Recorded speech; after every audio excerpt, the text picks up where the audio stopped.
Hello there, Kaiser here. Welcome to Tower of Adversity Reset 27. This is going to be a new video series on the TOA, focusing on giving an overview of enemy lineups and HP inflation or deflation on the 4th floors of the side tower and all of the hazard tower. I'll give side tower recommendations for those that are UL 50, then a tier list for the hazard floors for those who are more invested on their accounts. All HP numbers are tested with pixel measurement, as well as data by numbers. Both are reported in my spreadsheet, which is linked in the description. First off, we have the left tower, featuring Chop Chops in the first wave and Dirge as the boss wave. Compared to Reset 26, there are no reported HP changes. The two Chop Chops will be 472,000 HP, and the Dragon of Dirge will have 1.57 million HP. The stage shills Havoc and basic attackers. For UL 50 people, Camellia, Cantarella, and Havoc Rover are going to be your best characters for this tower. Frolova or Curtithia are also good picks. As for the enemies, it's Chop Chops. They'll split up, they'll push you around, they'll moonwalk away from you, they'll grab you, eye laser you, and then laugh. Kuro, please remove them from the game. And Dirge. Dirge is Dirge. Have fun dodge countering. Next, we have the right tower, featuring Mech Abomination. The HP of the Mecha Bomb actually deflated compared to the last reset, from 2.1 million to 1.97 million HP. The stage buff shills Fusion. Fusion enthusiasts can continue beating up bosses just as they did in the previous reset with Lampy Lumen, which resulted in nearly 10-second clears for those who are well invested in their Fusion premium teams and rotation. For UL 50 people, Galbrana is on banner, or Encore and Chisha enthusiasts can make the most out of the floor's shield buffs. But as all intro skills do damage and will trigger the shield nuke, which itself will benefit from the said shield buffs, fielding any proper non-Electro team should make quick work of our mechanized monstrosity. Mecha Bomb itself may not move too much during the fight, but he does have a grab attack for his first phase that will waste a ton of your time, and also makes waves of electricity that may demand a ton of dodge counters during his second phase, so take care not to tunnel vision too hard during this attack sequence. First up in the Hazard Tower, we have Hecate. Datamine claims that there has been no HP inflation, but in-game tests claims that HP deflated. Originally, we had 3.2 million HP. Hecate is tested to be about 2.91 million HP. Something to note about Hecate is that successful parries do about 1/5 of Hecate's vibration meter, making her quite easy to break. There are 4 parryable attacks in one of her attack chains, so combined with the 2 intro skills before your main DPS, you will have quite the window to wail on her with your main DPS. In the second floor of the Hazard Tower, we have a first wave of Chasm Guardians, a solo Nocturnus Knight, and then Crownless. We have HP deflation on the 3-cost waves, and then HP inflation on the boss.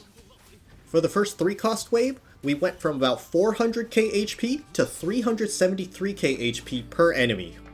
And then on the solo 3-cost in the second wave, we went from 583k HP down to 547k HP.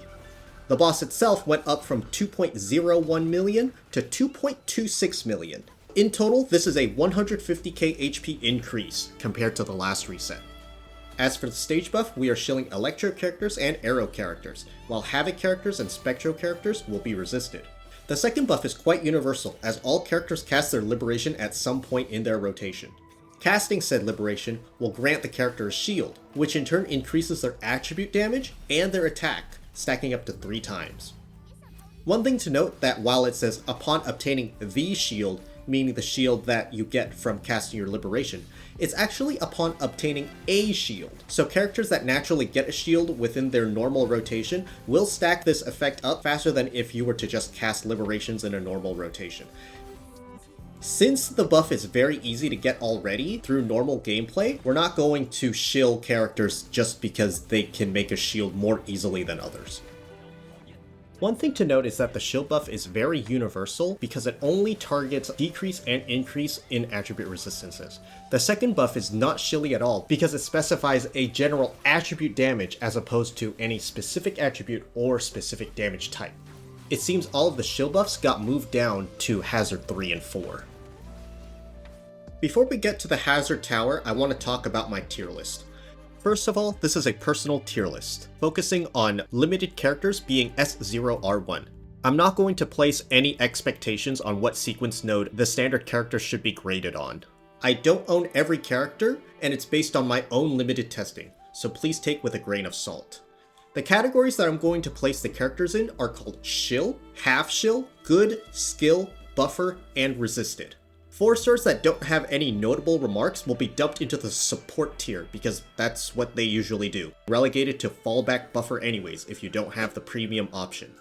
Characters are put into each category from best performing to worst performing. So leftmost characters in the Shill category will be the tip of the top, you will get the best performance. While those characters on the rightmost side of Resisted, don't even think about taking them into battle. Some characters that would have placed in a higher category could be bumped down to Good or Skill because of matchup or because of their low baseline strength. Just because a character is placed in Skill doesn't mean that you can't clear, but your mileage will vary depending on how well you execute the team or how well invested your characters are. Here is my tier list for Hazard Floors 1 and 2.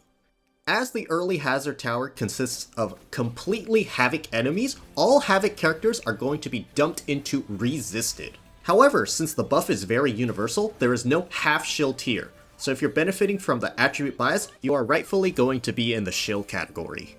Cart leads the pack in Shill category because her premium team is the highest DPS in the game.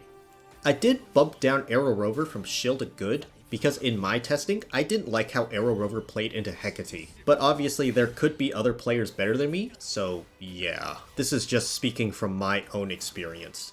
Jianshin is placed a little bit lower than Shill because while main DPS is a perfectly fine option, you may have to perform Jianshin's rotation during Hecate's very aggressive attack sequences, so depending on your Jianshin's investment, you may or may not see her hit the ground. Yinlin is placed on the butt end of Good, mainly because of her performance, long rotation time, minimal damage. Kuro needs to fix her somehow. Yes, I know pulling her S2 will help fix her concerto gain issues, but that means you're pulling 2 copies of a limited 1.0 character rather than pulling for 2 newer characters that are going to be flat out better than her. Zani Premium is definitely strong enough to clear through the plus 10 Spectro resist, but maybe not comfortably.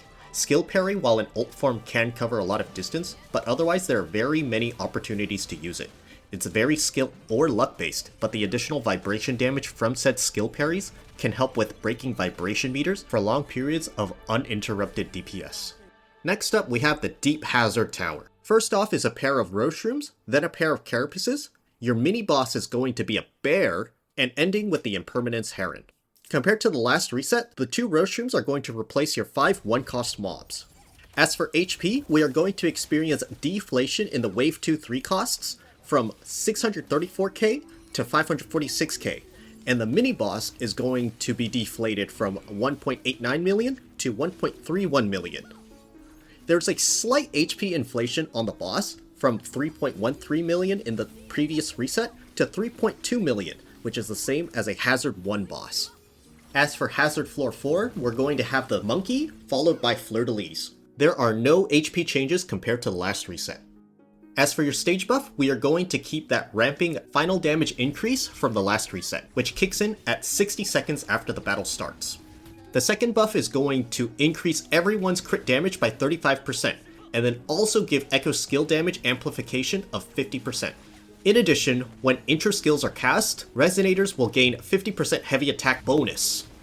The third buff seems to be your modifier for your enemies, which is shilling against negative statuses, giving them increased attack and defense, stacking up to 3 times.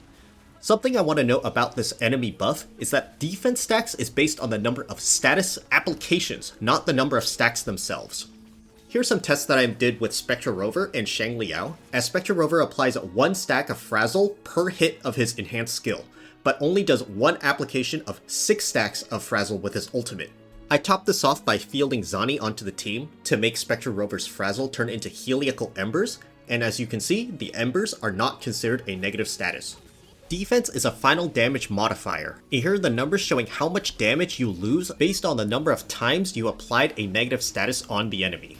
Something to note that at plus 30 defense for a level 100 enemy, you are only penalized for 11.36 of your damage, which is lower than plus 10 attribute resistance, which is a 12.5% damage penalty. Now on to the tier list. You will notice some numbers and words on the tier list itself.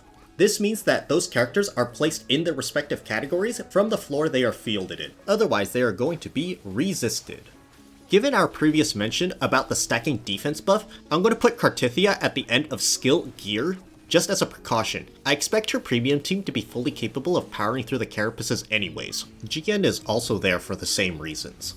As for Phoebe and Spectra Rover, they are only half shield if Zani is fielded alongside them. And the same applies to Yuno with Augusta, or other heavy attack damage dealers. Jianshin and Alto are in the resisted category because I think your account has bigger issues to worry about if you are planning on fielding them in the first place. We kind of started at the bottom of the tier list, so we're going to go straight back up to Galbrena, who sits neat and pretty all by her lonesome in the shield category. Echo skill damage amplification, heavy attack bonus, no negative statuses, you couldn't be more blatantly shield. And that wraps up this TOA breakdown, Reset 27. Such vids might come out a couple days into the reset, since I'm only one person who does the research, tests, and edits all as a one-man content creator, living on the west coast of North America, and also works a job. But if you like this kind of content, please leave a like and hit that subscribe button. That'll be it for me, and have fun with this TOA Reset 27, or Bootleg Vampire Survivors, I guess. Caiser, signing out.